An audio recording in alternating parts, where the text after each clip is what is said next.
So hi and welcome back. This video is an attempt to make the GridWorld world a little bit more understandable. I hope it does. We'll see. So what I have here is a representation of a grid, bounded grid in this case. Remember, grid is an interface. So we have to implement that interface with a particular implementation. In this case, it's a bounded grid because it has bounds. So probably implemented with a two-dimensional array, but we don't know that. We don't really need to know that. We just need to know that the methods of bounded grid fulfill the requirements of the grid interface. Okay, so we have our columns numbered 0 through 9 and our rows numbered 0 through 9 as well. So a particular cell obviously has a row column position, so this would be cell 2, 2, this would be cell 2, 3, cell 2, 4. Okay, you do row first and then column just by convention. All right, this hexagonal blue object represents a critter, and let's take a closer look at that. So as we zoom in, what I've done here is put the from the quick reference guide, this thing which I sent out to you, it's also on the college, the AP Comp Sci website. I took the the list of class methods that a critter has access to, and put them on two walls here. We'll take a look over here in just a second. So these are the methods of the actor class, including the constructor there at the top. And this is the critter class, which extends the actor class, right, and adds these methods. And these are the ones that you actually modify as you make your variations of critters. Right? You don't mess with act. They've said that that's not a good idea to do. That if you actually mess with act, you should create a new class instead of using critter. So you don't need to modify act. If you look inside act, you know that it just calls these methods down here. And these are the ones that you modify as you create your critter variations. Okay, so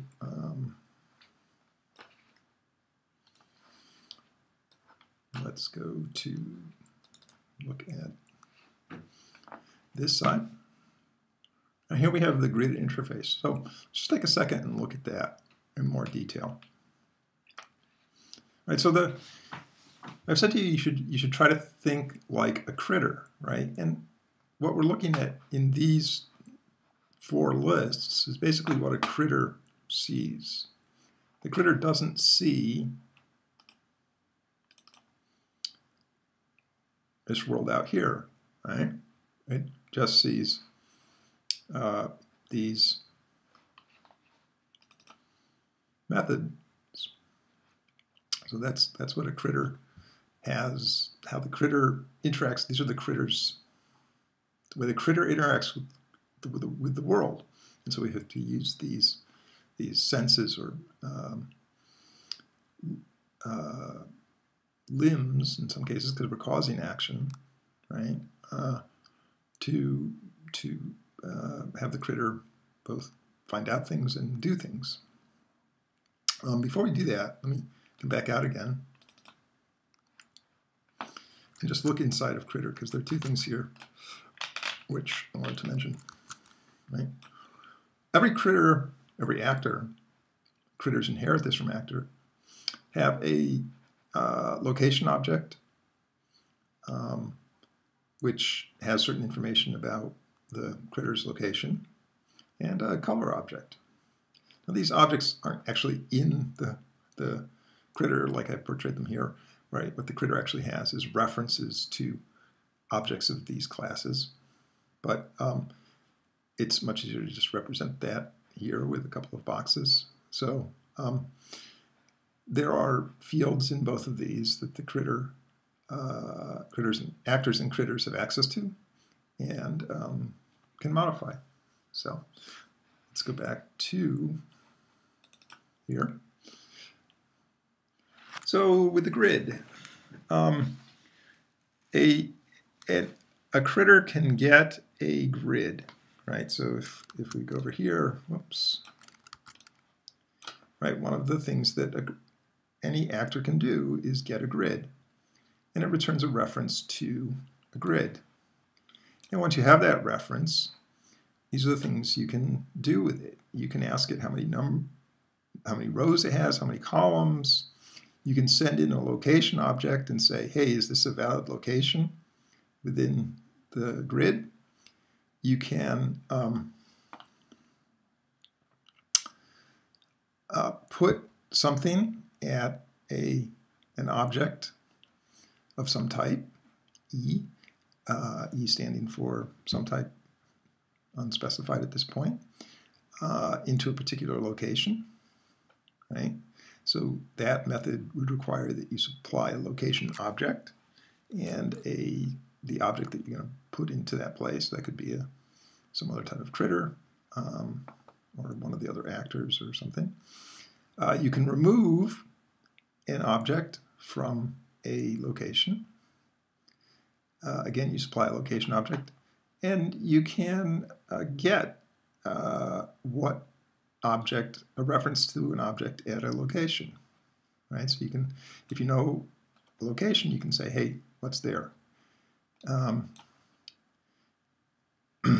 of these three return a reference to an object, right?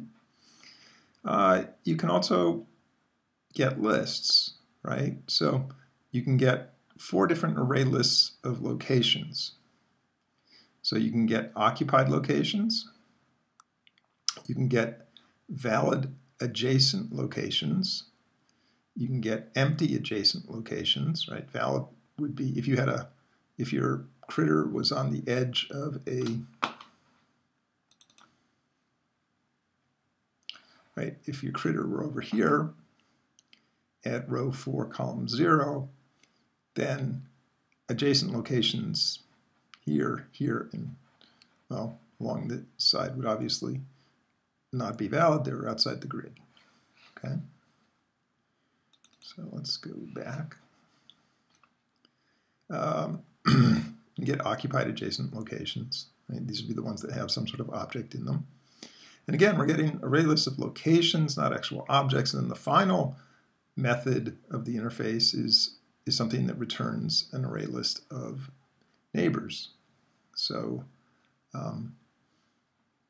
that would give you an array list of objects, which you could then do something with. Okay? So again, from within the critter, these are all things that we can ask the interface to do for us. All right? Let's take a second and look at the location class. Right, we have access to our own location class, and we can ask that, because as you see up here, we can say get location. This is one of the things that an actor can do. So it can say, hey, where am I, right? And that would then return, whoops,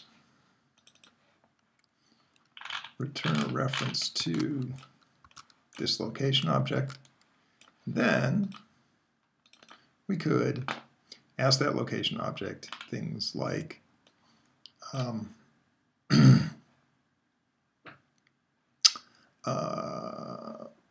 we could ask it to get the adjacent location if we provide a direction, either a degree value or one of these constants.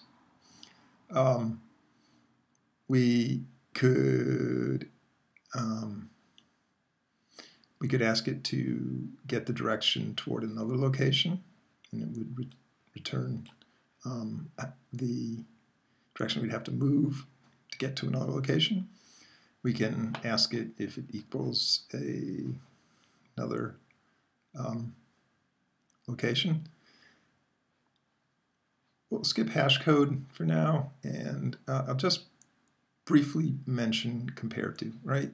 Location class implements comparable. Comparable is an interface, and it has three methods that have to be implemented: equals, hash code, and compare to, if you implement the comparable interface. And I won't spend much time on these now, but compare to and equals allow you to basically say equals says is one location equal to another, and that would be right if they're row and column, and perhaps the direction they're facing are the same. And the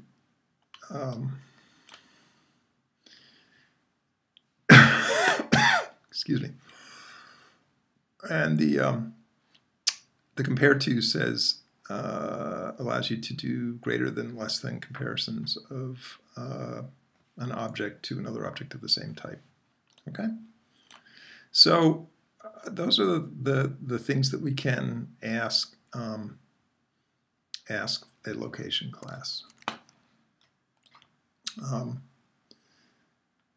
And now let's go over and look at this.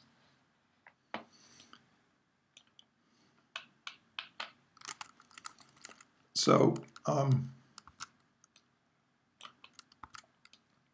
here with the actor class, and you should know these pretty well by now, right? You can get the color that an actor is, and it returns a color object. And I'll speak more about a color object in just a minute, but you did see one a second ago when I focused in on the location object. You can set the actor's color by using a new color object. You can get your direction that this actor is facing, and you can set the direction, right? So in fact, I misspoke a second ago when I talked about the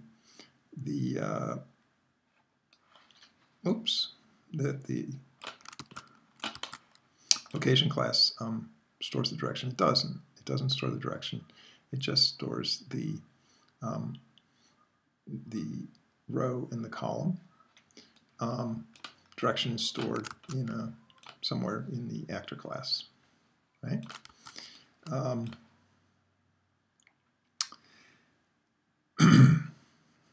Okay, so you can get the direction, you can set the direction, you can get the grid, we talked about that earlier, and you can get your own location. In other words, ask the location object, hey, where am I?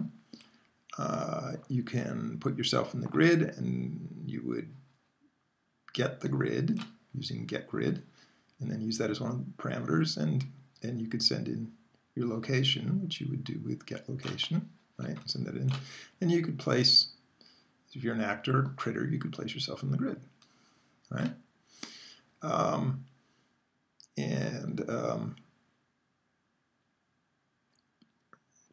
You can remove self from grid. You can move to a new location, and you can act, right? And you can return a string representing your internal state. So critter extends actor, right? It's a subclass of the actor superclass, and it overrides the act method. It has its own version of the act method, so critters would call this act method instead of the actor act method. It has a method called getActors, which returns an array list of actors. It has a method processActors, which takes in an array list of actors and does something with them. It has a method called getMoveLocations, which returns an array of locations, which presumably are possible locations that this critter could move to. And then it has a selectMoveLocation, and it takes in an array list of locations, probably the array list of locations that getMoveLocations returned. And from one of those locations, it actually selects a location to move, and then makeMove, which is passed the location that was chosen in selectMoveLocation, presumably, and moves the critter to that new location. Okay? So let's take a second and look at the come out and then go in.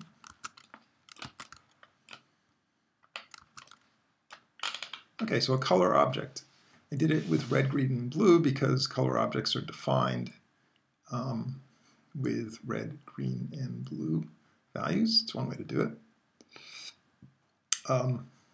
The constructor for color will take in, one of the constructors for color will take in 3 integer values, each between 0 and 255, and those represent a value for the red and green and blue parts, which together will give you your, depending on those values, you'll get different colors. Okay, so you can modify those to change the color of an object. So you can get the get a reference to the color object with getColor, and then you can change your color by doing setColor and passing in a new modified color object. If you look at the color class, there's some references to it in the case study, or you can go directly to the Java class libraries and see what options you have for modifying color objects. And but there's the first problem that you have to deal with involves modifying with chameleon critter. It involves modifying either the chameleon critter's color or a color of one of the adjacent actors within the. Actually, no, it doesn't. It doesn't in this case, you're not modifying another color, but if you're taking the color of another critter that's found through the getActors method. Right? So it looks around it, finds what actors, depending on how getActors is written, and then chooses one of those actors and changes its color appropriately. Okay? So I hope that helps a bit to sort of get a sense of how this all works.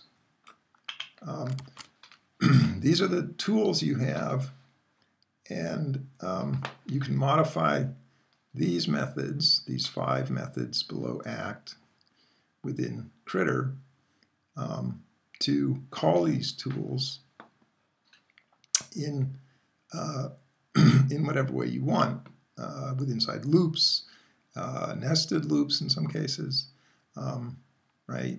You can process through lists that are returned, like these lists, and take action based upon the values of the elements in those lists. So those are the sorts of things that you have to do as you build these variations of critter. So I thought just we'd step through for a second the first problem you have together here, and then you can take it from there on the other problems. So this is part 4, exercises 1, modify process actors method in chameleon critters so that the list of actors to process, if the list of actors to process is empty, the color of the chameleon critter will darken. So here we have the color change bit.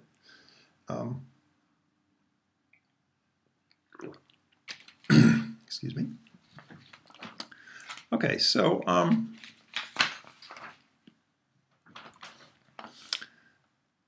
so let's look at this. It creates a constant, a private static final double called darkening factor.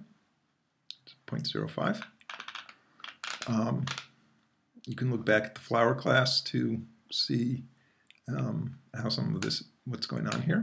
Well, you don't really need to do that. So what gets met? We're modifying process actors, which is one of the methods that we can modify in critters. And notice process actors gets in this array list of actors. The first thing we do is we find out the size. So we ask that array list, hey, how big are you? If it's 0, then we call this method darken, which we're adding to our chameleon critter. And what that does is down here, and let's just take a quick look at this. So we get the color, right? That's one of the things that an actor can do. It's say, ask the, get a reference to its color object. And now color objects, you can ask them what the red value, green value, and blue values are, right? So what this does is it creates new red, green, and blue values based upon asking them what their current values are, multiplying it times 1 minus the darkening factor, right? So these are being multiplied, in this case, by 0.95. Converting, since you're multiplying by a decimal, you get a double value, which you cast here to ints, because you're storing them in ints. You store them back in red, green, and blue, and then you make a new color object here, based using these values, and you set your color, the critter's color, with that new object, which has those new darker values. Okay.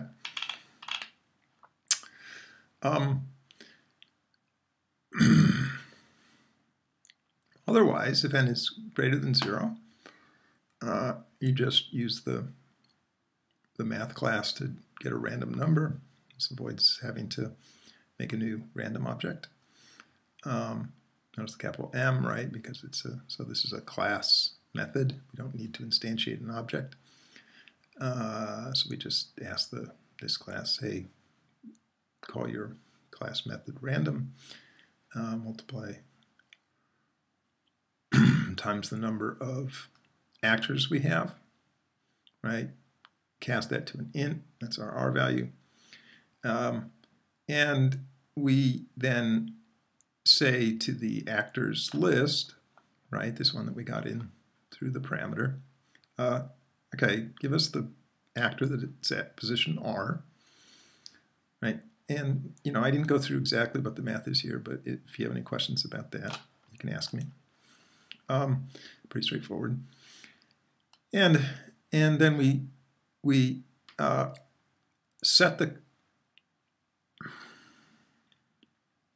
set our color, right, this particular critter's color, to the other critters, the other actor's color. So we ask the other actor to get its color, and we set our color to that to match that, right? Because that returns a color object. Set color wants a color object. We're good to go. So that's the that's how to do the first problem, and you can your job now is to do the next 4. Crab critter, which is number 6, is a little bit more difficult, and we'll talk about that towards the end of the week. There's just a little bit more math involved there, but besides the math, it's pretty straightforward. Okay, final thing, right? Just a note about the this guy, right? The quick reference, computer science A. Right? You will have this, a copy of this, when you take the AP exam. and it has a lot of really useful information in it. So you should become familiar with it so that you can, you don't need to spend a lot of time flipping through it when you're taking the exam, because you will be very time constrained, as you learned from the midterm, or the final in your case. You'll be very time constrained during the AP, right? You'll have to move rapidly through those questions. And if you know this document really well, then you'll know right where to look to check particular details. Okay? So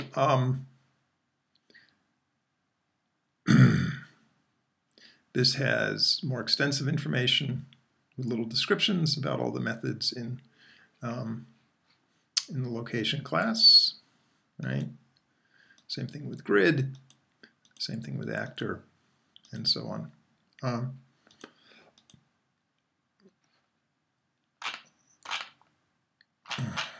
just go down, and so you have the code for default critters, act method, the get actors method, and the rest of those methods, process actors, right? You've got a loop here for next, sorry, a for each loop, which goes through that array list of actors and one at a time does something to them. In this case, it says, hey, are you an instance of rock or an instance of critter, right? You'll need to use instance of a number of times as you answer the remaining questions for chapter 4.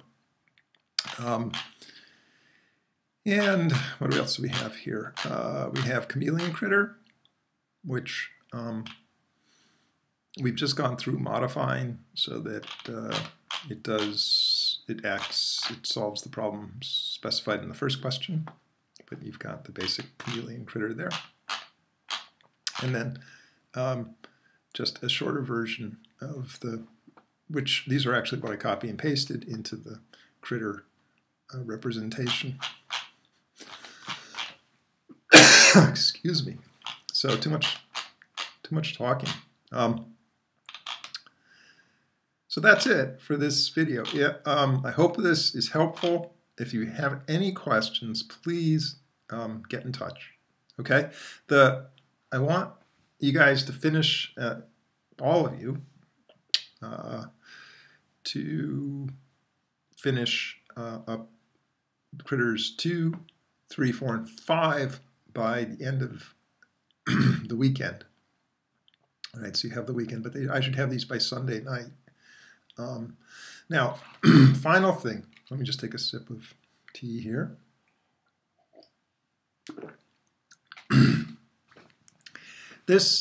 It's not hard to find answers to these questions out on the internet, right? You can quick search and you'll get answers to these.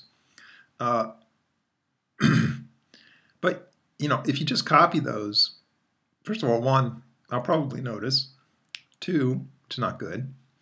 I mean, it's good that I notice, but it's not good for you that I notice.